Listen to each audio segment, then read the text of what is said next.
Assalamualaikum warahmatullahi wabarakatuh. Salam sejahtera bagi kita semua.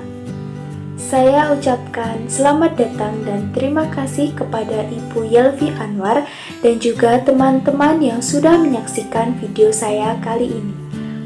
Perkenalkan, saya Dea Inayatul Nuaili, NIM 21107 dari kelas 1D. Pada kesempatan kali ini, saya akan menjelaskan tentang lipid dan hubungannya dengan kesehatan mata. Terus menetes air di mata, melihat tangan terkena duri. Tidak perlu banyak kata, langsung saja menuju materi. Lipid dan kesehatan mata.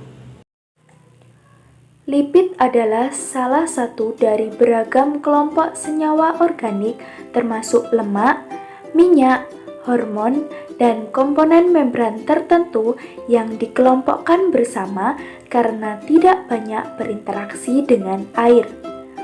Salah satu jenis lipid yaitu trigliserida diasingkan sebagai lemak dalam sel adiposa yang berfungsi sebagai depot penyimpanan energi untuk organisme dan juga menyediakan isolasi termal.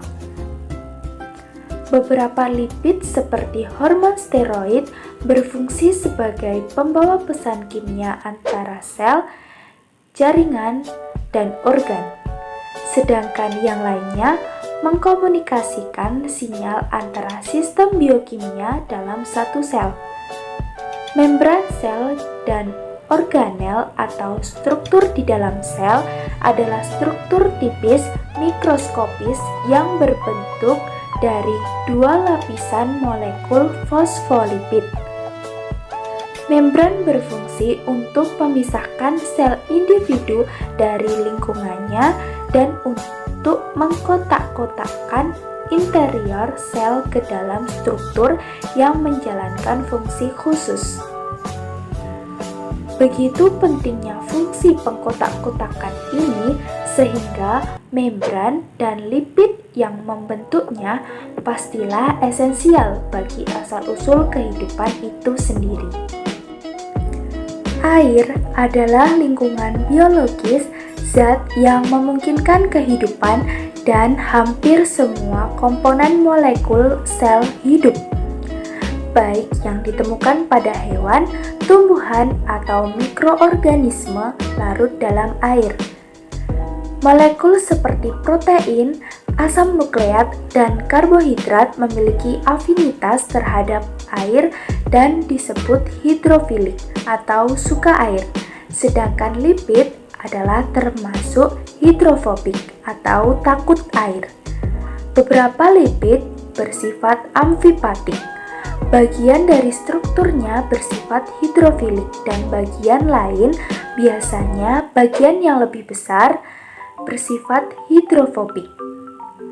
Lipid amfipatik menunjukkan perilaku unik dalam air, seperti mereka secara spontan membentuk agregat molekul teratur dengan ujung hidrofiliknya di luar, bersentuhan dengan air, dan bagian hidrofobiknya di dalam, terlindungi dari air.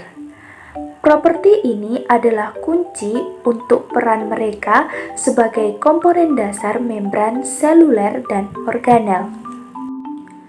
Meskipun lipid biologis bukanlah polimer makromolekul besar seperti protein, asam nukleat, dan polisakarida yang dibentuk oleh ikatan kimia beberapa molekul penyusun kecil, tetapi banyak dari blok bangunan molekul ini serupa atau homolog dalam strukturnya. Homologi memungkinkan lipid untuk diklasifikasikan ke dalam beberapa kelompok besar, seperti asam lemak, turunan asam lemak, kolesterol dan turunannya, juga lipoprotein. Asam lemak jarang terjadi sebagai molekul bebas di alam, tetapi biasanya ditemukan sebagai komponen dari banyak molekul lipid kompleks seperti lemak atau senyawa penyimpan energi dan fosfolipid atau komponen lipid utama dari membran sel. Struktur lipid. Asam lemak biologis anggota kelas senyawa yang dikenal sebagai asam karboksilat terdiri dari rantai hidrokarbon dengan satu gugus karboksil terminal atau COOH. Fragmen asam karboksilat yang tidak termasuk gugus hidroksil atau OH disebut gugus asil. Dalam kondisi fisiologis dalam air, gugus asam ini biasanya telah kehilangan ion hidrogen atau H+. Untuk membentuk gugus karboksilat bermuatan negatif atau COO-, sebagian besar asam lemak biologis mengandung atom karbon dalam jumlah genap karena jalur biosintetik yang umum untuk semua organisme melibatkan ikatan kimia unit 2 karbon bersama-sama. Walaupun jumlah asam lemak ganjil yang relatif sedikit terjadi pada beberapa organisme. Meskipun molekul secara keseluruhan tidak larut dalam air berdasarkan rantai hidrokarbon hidrofibinnya, karboksilat bermuatan negatif bersifat hidrofilik. Bentuk umum untuk lipid biologis yang mengandung bagian hidrofobik dan hidrofilik yang terpisah dengan baik disebut amfipatik. Selain hidrokarbon rantai lurus, asam lemak juga dapat mengandung pasangan karbon yang dihubungkan oleh satu atau lebih ikatan rangkap, cabang metil atau cincin siklopropana 3 karbon di dekat pusat rantai karbon. Selanjutnya, asam lemak jenuh. Asam lemak paling sederhana adalah rantai linear gugus CH2 yang tidak bercabang yang dihubungkan oleh ikatan tunggal karbon-karbon dengan satu gugus asam karboksilat terminal. Istilah jenuh menunjukkan bahwa jumlah maksimum atom hidrogen yang mungkin terikat pada setiap karbon dalam molekul. Banyak asam lemak jenuh memiliki nama sepele atau umum serta nama sistematis deskriptif kimia. Nama sistematis didasarkan pada penomoran atom karbon dimulai dengan karbon asam. Meskipun rantai biasanya panjang antara 12 dan 24 karbon, beberapa asam lemak rantai pendek secara biokimia penting. Misalnya, asam butirat atau C4 dan asam kaproat atau C6 adalah lipid yang ditemukan dalam susu. Minyak inti sawit sumber lemak makanan penting di wilayah tertentu di dunia, kaya akan asam lemak yang mengandung 8 dan 10 karbon atau C8 dan C10. Asam lemak tak jenuh. Asam lemak tak jenuh memiliki satu atau lebih ikatan rangkap karbon-karbon. Istilah tak jenuh menunjukkan bahwa jumlah atom hidrogen yang terikat pada setiap karbon dalam molekul lebih sedikit dari jumlah maksimum yang mungkin. Jumlah ikatan rangkap ditunjukkan dengan nama generik tak jenuh tunggal untuk molekul dengan satu ikatan rangkap atau tidak jenuh ganda untuk molekul dengan 2 atau lebih ikatan rangkap. Asam oleat adalah contoh asam lemak tak jenuh tunggal. Yang selanjutnya ada gugus pengganti. Selain asam lemak yang sangat umum dengan rantai asil jenuh atau tidak jenuh lurus, banyak asam lemak yang dimodifikasi secara kimia oleh substituen pada rantai hidrokarbon. Misalnya, Kelenjar bebek yang bersolek mengeluarkan asam lemak dengan panjang 10 karbon dengan gugus metil atau CH3 yang menggantikan salah satu hidrokarbon pada karbon 2, 4, 6, dan 8. Beberapa bakteri menghasilkan asam lemak yang memiliki gugus metil pada atom karbon terjauh dari gugus asam atau pada karbon kedua dari belakang.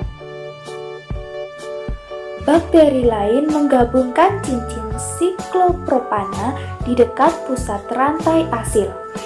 Bakteri yang menyebabkan tuberkulosis atau Mycobacterium tuberculosis mensintesis seluruh keluarga asam lemak yang mengandung siklopropana yang disebut asam nikolik.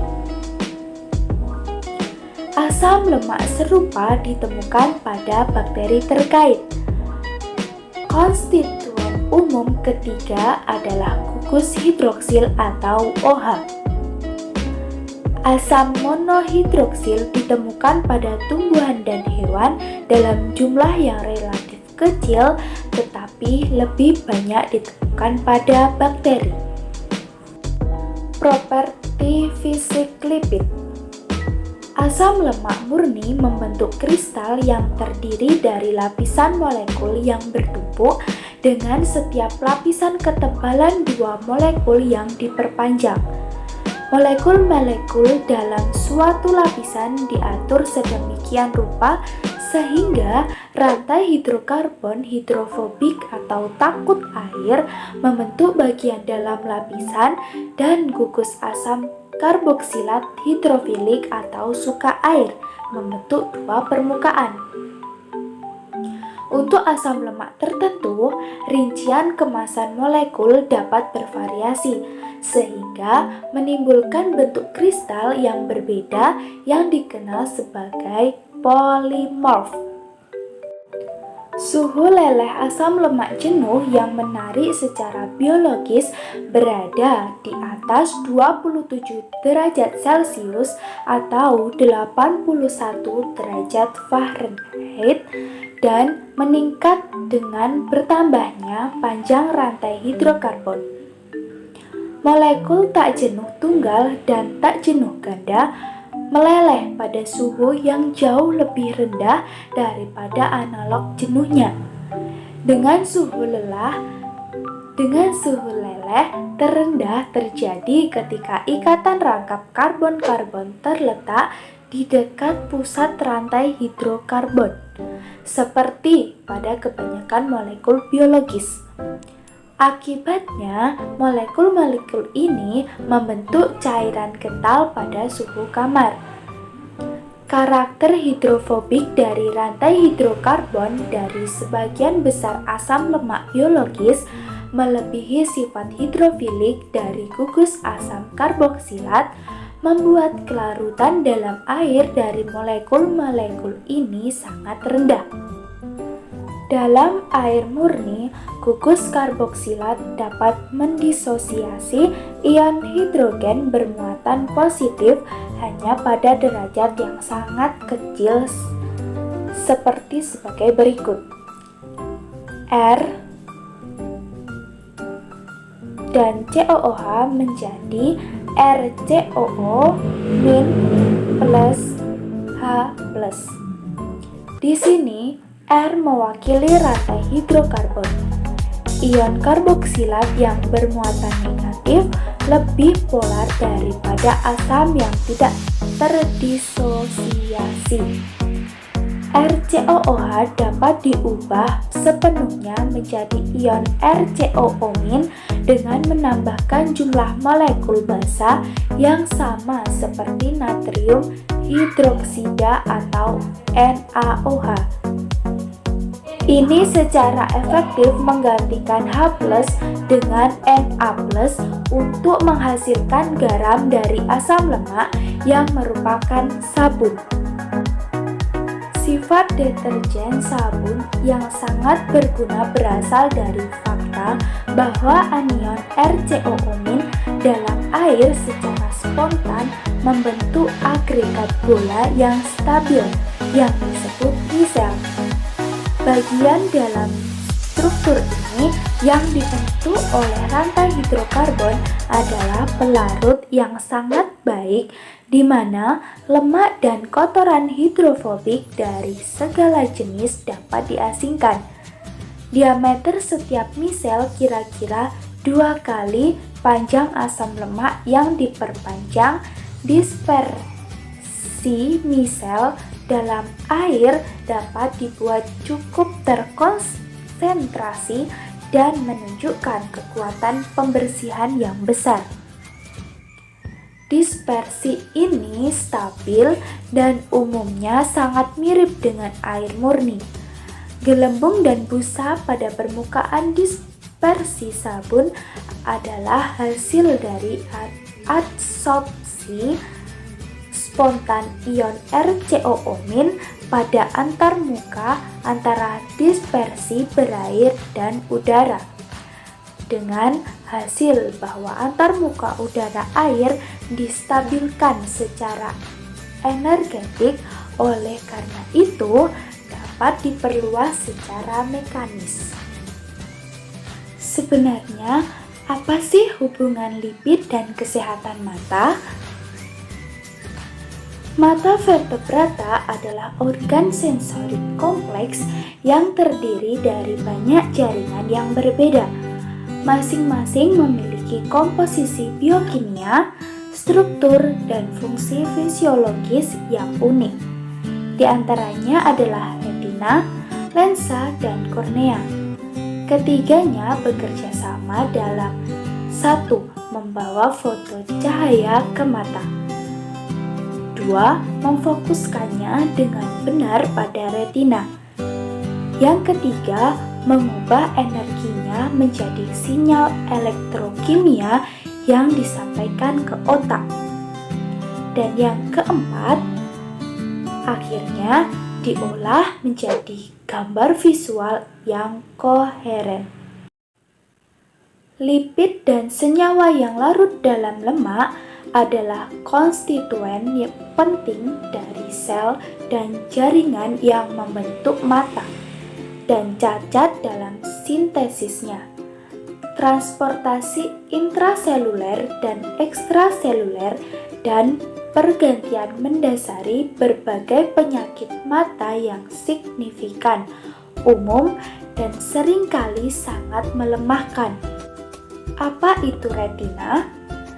Retina adalah jaringan neurosensorik kompleks yang terdiri dari setidaknya 6 jenis sel saraf yang diatur ke dalam lapisan sel yang berbeda selain glia atau sel Muller dan astrosit. Dipelihara oleh 2 suplai darah yang berbeda, koroid dan pembuluh darah retina bagian dalam. Lipid dan metabolisme lipid di retina telah diperoleh dalam konteks penelitian yang membahas perakitan dan pergantian membran di sel batang dan pada tingkat lebih rendah sel fotoreseptor kerucut. Lipid sebagai pembawa pesan kedua dan enzim yang secara khusus dilokalisasi ke segmen luar batang retina. Tingkat produk yang berasal dari lipid fosfatidilkolin atau PC dan asam fosfatidat atau PA serta diasiglycerol atau DAG dimodulasi secara berbeda oleh paparan retina terhadap cahaya, seperti aktivitas enzimatik dari enzim terkait, misalnya fosfolipase D, lipid fosfatase, diasilgliserida kinase, diasilgliserida lipase, yang menghasilkan pembawa pesan kedua lipid. Ada hubungan integral antara peristiwa pensinyalan yang bergantung pada lipid dan translokasi yang bergantung pada cahaya atau gelap, dan pemisahan asosiasi membran dari protein yang terlibat dalam kaskade fototransduksi. Fosfatidilethanolamine atau PI adalah salah satu dari dua kelas gliserofosfolipid dominan baik di retina vertebrata secara keseluruhan maupun di membran segmen luar batang retina, atau yang lainnya adalah PC. Bergabung dengan dua molekul retinaldehida all-trans yang dihasilkan oleh fotoisomerisasi kromofor retinaldehid 11 CIS dari pigmen visual, rodopsin, dan pelepasan hidrolitik. Pembentukan awal produk tersebut dimulai dari segmen luar fotoreseptor, akhirnya terakumulasi seiring bertambahnya usia di lapisan sel yang berdekatan yang dikenal sebagai epitel pigmen retina atau RPE. RPE merupakan komponen fluoresen utama lipofuscin atau juga disebut pigmen usia. Nora Rothstein dan rekan penulisnya meninjau peran sphingolipids khususnya sphingosins keramid dan sphingosine 1 fosfat dalam regulasi penghentian pertumbuhan dan diferensiasi seluler dalam retina yang sedang berkembang dan induksi apoptosis pada retina yang sedang berkembang dan matang.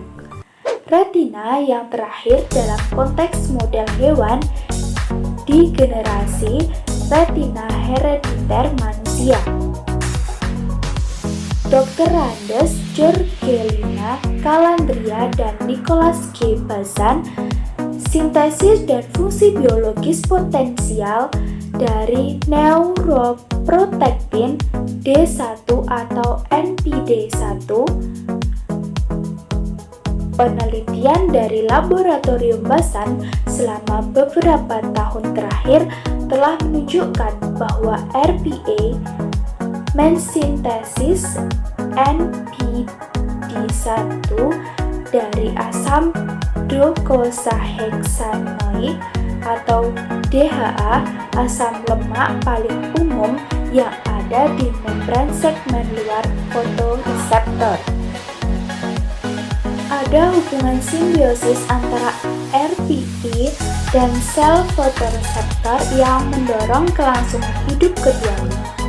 Sel-sel RPE memfagosit ujung-ujung gudang dari segmen luar fotoreseptor dan kemudian menurunkannya dalam lisosomnya, di mana DHA yang diturunkan dari fotoreseptor tersedia untuk antara lain sintesis NPD1. Mekanisme di mana NPD1 memberikan efek biologisnya belum jelas, tetapi tampaknya melibatkan meningkatnya keseimbangan antara peristiwa pensinyalan pro versus antiinflamasi serta pensinyalan pro versus anti-apoptosis. Yang selanjutnya, lensa okuler. Lensa okuler adalah jaringan unik dalam tubuh. Sepenuhnya avaskular, tidak memiliki persarafan, dan sebagian besar sel penyusunnya disebut sel serat lensa atau tidak memiliki organel, yang pada dasarnya terdiri dari membran plasma yang membungkus sitoplasma. Lensa menghadapi beberapa tantangan signifikan terkait dengan suplai nutrisi, pertukaran limbah, dan penggantian konstituen molekul yang aus atau rusak. Lensa adalah elemen refraksi kedua dari sistem visual, atau yang pertama adalah kornea, dan menjaga transparansi optik lensa sangat penting untuk penglihatan yang normal dan tidak tidak terdistorsi. Ketika transparansi itu terganggu, seperti yang terjadi selama pembentukan katarak, penglihatan menjadi terganggu. Dan yang terakhir, kornea. Kornea adalah jaringan mata paling luar dan berfungsi sebagai penghalang pelindung untuk jaringan internal mata yang lebih halus seperti retina. 2/3 dari total daya refraksi mata disebabkan oleh kornea. Integritas fisik, kejernihan optik, dan kelengkungan kornea yang benar sangat penting untuk penglihatan normal. Demikian penjelasan dari saya. Semoga dapat bermanfaat bagi kita semua, saya dan teman-teman khususnya. Terima kasih atas waktunya. Wassalamualaikum warahmatullahi wabarakatuh.